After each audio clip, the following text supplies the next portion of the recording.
Boa noite aos irmãos. Tá frio? Bastante frio?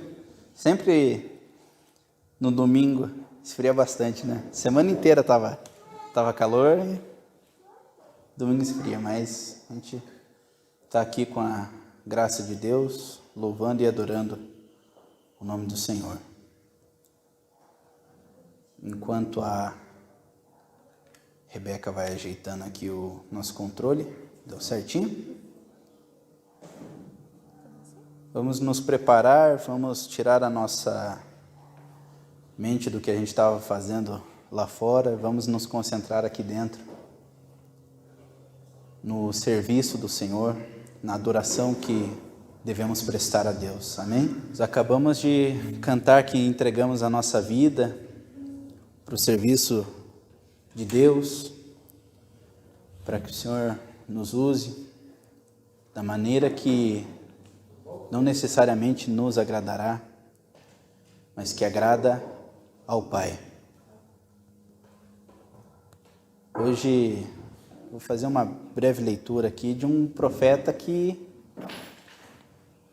não estava muito de acordo com essa música. Usa-me, Senhor, da maneira que te agrade.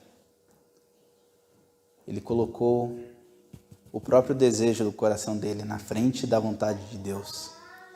Daí nós vamos dar uma passada geral no profeta Jonas. Antes vamos reconhecer a soberania de Deus com essa música. Deus Supremo és. Não sei se os irmãos já tiveram alguma vez na vida um momento que parece que tudo que você planeja dá errado. E eu não falo no sentido de dificuldade que você passa por você ser humano, porque você está passando por alguma dificuldade financeira. Não falo disso. Estou falando de uma vontade que você tem no seu coração, mas parece que tem alguma coisa te puxando para o lado oposto. Talvez porque aquele caminho que você quer seguir não seja o caminho que Deus quer que você siga. A Bíblia conta, ali nos profetas menores, um homem que era bastante sisudo, estava bravo com tudo, reclamava de tudo. Esse homem era Jonas, profeta de Deus. E em Jonas, no versículo 1, está escrito que a palavra veio a Jonas. Veio a palavra do Senhor a Jonas, filho de Amitai, dizendo: levanta-te e vá à grande cidade de Nínive e clama contra ela, porque sua malícia ou a sua maldade chegou até a mim. No versículo 3 fala se o profeta obedeceu. No versículo 3, mas Jonas levantou-se a fim de fugir diante da face do Senhor para Tarsis. Desceu a Jope, onde achou um navio que ia para Tarsis. Pagou a sua passagem e embarcou nele, a fim de ir com eles para Tarsis, para longe da presença do Senhor. Essa história é muito conhecida, da história do profeta Fujão. Profeta que, neste momento, não fala do porquê que ele desobedeceu a Deus. Mas eu acho a história de Jonas muito engraçada. Mas muito engraçada. Porque ele é aquele personagem de filme que tudo conspira para dar errado para ele. Mas aqui, esse livro inteiro está falando que não importa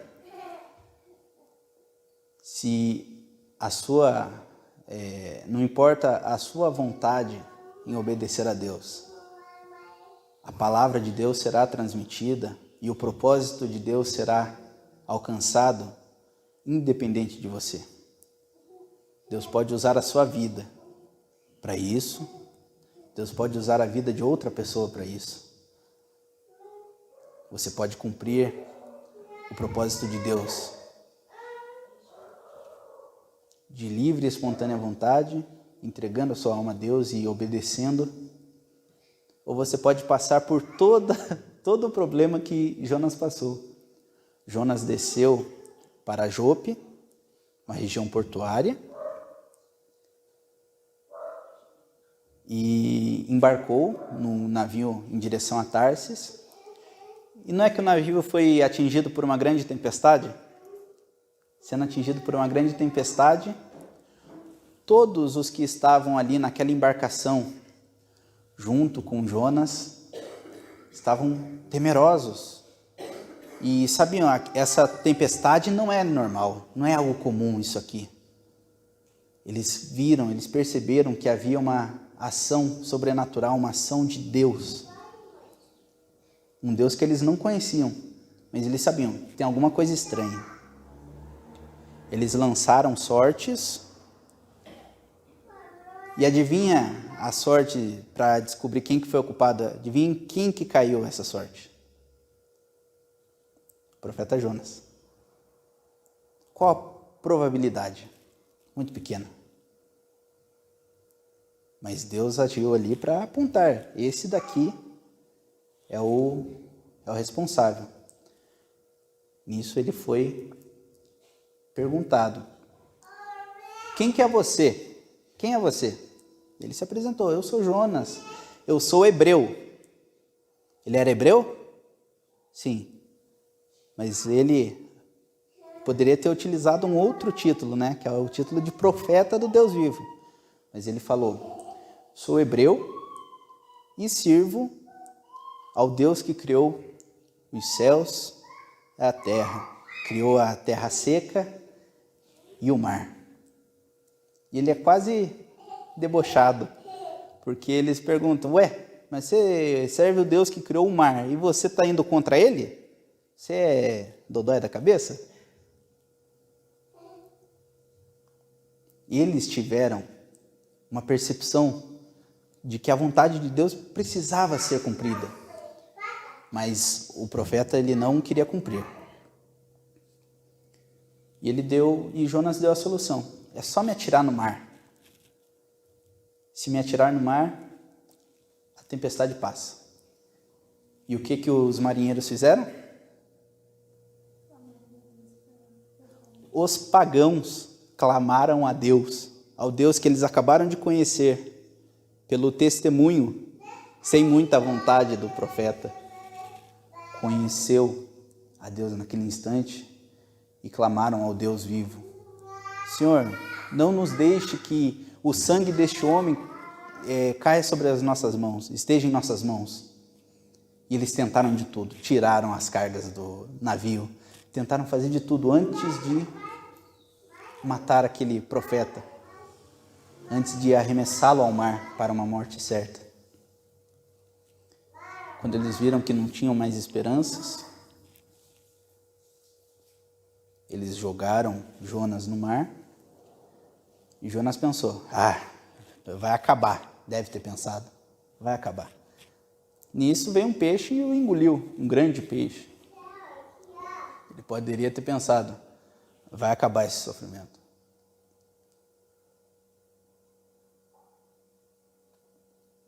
Mas ele, fugindo de Deus, ele estava descendo, passo a passo, para ficar mais longe de Deus, até que ele chegou no ventre do peixe. No ventre do peixe ele fez uma oração, não pedindo perdão pelo seu erro, mas agradecendo a Deus: Deus, o Senhor é misericordioso, o Senhor cuida de mim, mas sem arrependimento.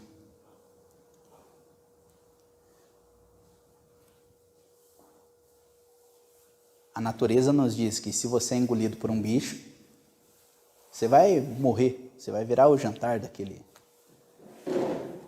daquele grande animal, daquele grande peixe.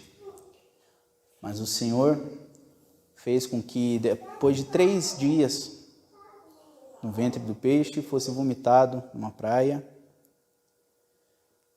E novamente o Senhor, no capítulo 3,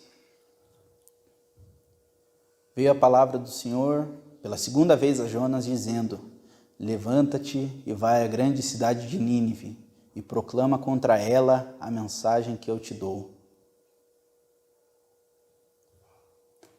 Jonas foi para Nínive, e aqui no livro está dizendo que ele precisaria de 3 dias caminhando pela cidade, anunciando a palavra que o Senhor deu para ele, de que a cidade seria destruída. Ele, como não estava muito interessado, ele fez isso tudo em um dia e fez uma pregação imensa.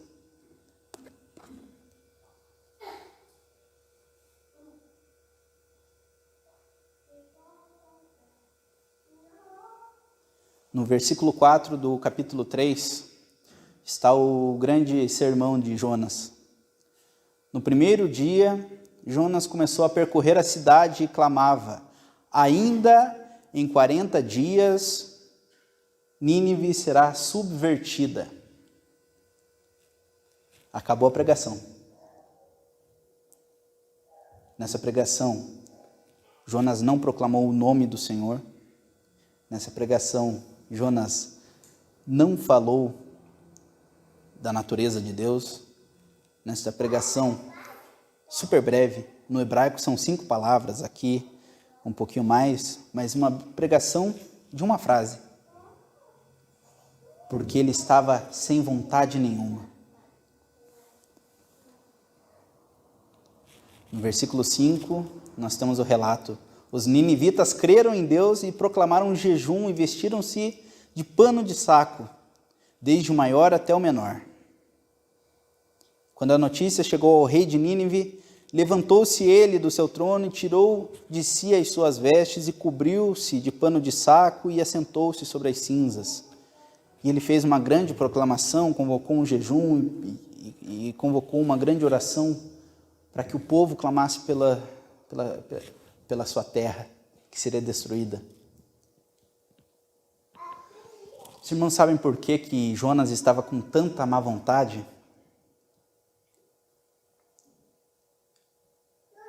O que Deus pediu para Jonas era uma coisa que, para o coração daquele homem, era algo impensável. Jonas foi o escolhido para pregar para aquele povo de Nínive, para que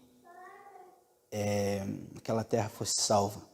O problema é que Nínive era uma grande cidade da Assíria, um povo inimigo mortal do povo de Israel. Um povo violento, um povo que não cria no Senhor. E que bom que Deus ergueu um profeta para pregar para uma cidade dessa, né? Só que Jonas não queria que esse povo se arrependesse. Ele não queria.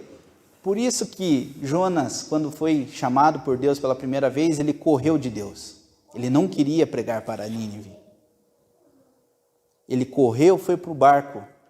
No barco ele não se ele não se apresentou como profeta. Ele se apresentou como hebreu. E fugiu de Deus. E fugiu, e tentava. Até que veio a tempestade, ele foi para o mar. No mar não tinha chance dele sobreviver. Sobreviveu, veio um peixe. Não tinha chance de sobreviver. Ele, depois de 3 dias, dentro do estômago do peixe, ele foi vomitado. Ele sobreviveu a tudo isso. Foi a Nínive. E sem vontade nenhuma, porque ele não queria que esse povo se arrependesse. Ele não queria que esse povo se salvasse, porque ele odiava esse povo. O homem de Deus odiava o povo inimigo. Mas um povo a quem Deus teve compaixão e enviou um profeta.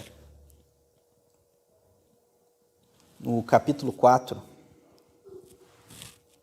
visto que Nínive, a grande cidade dos assírios, se converteu, em vez do pregador ter salvado diversas almas, ele ficou extremamente irado, ficou muito bravo.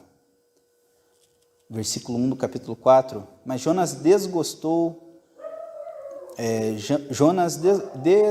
desgostou-se extremamente e ficou irado, e orou ao Senhor: ó Senhor, não foi isso que eu disse estando ainda na minha terra?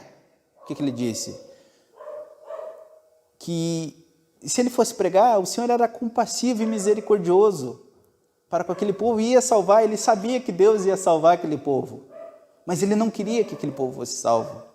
E tudo dava errado para Jonas, porque ele era desobediente, porque ele não queria a salvação daquele povo, mas Deus queria, Deus determinou.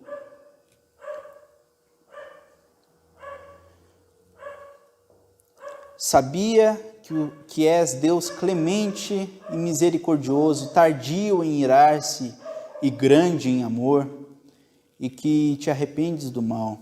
Agora, ó Senhor, tira a minha vida, porque é melhor morrer do que viver. Porque aquele povo, inimigo dele, tinha se convertido. Trazendo para os dias de hoje, nós que vivemos uma situação política muito instável, é como se um crente do lado da direita se recusasse a pregar para o descrente do lado da esquerda, porque odeia tanto aquele lado. Aquele lado tem que mais aqui ir para o inferno mesmo. Esse é o nível que chegou esse homem, o nível de extremismo, de patriotismo que esse homem chegou. Ele não queria que Deus salvasse aquele povo, porque era inimigo dele. Ele a princípio não cumpriu a vontade de Deus, fugiu, não deu certo. Ele pregou do jeito mais porco e relaxado que ele conseguia, não deu certo. Eles se converteram da mesma maneira. Ele queria morrer depois que eles se converteram, não deu certo. Deus o preservou, levou para cima de um monte, e lá Deus deu um pouco de alívio àquele homem que estava passando calor, e brotou um pé de abóbora que fazia uma sombra sobre a cabeça dele. E Deus ordenou que um verme comesse aquela planta.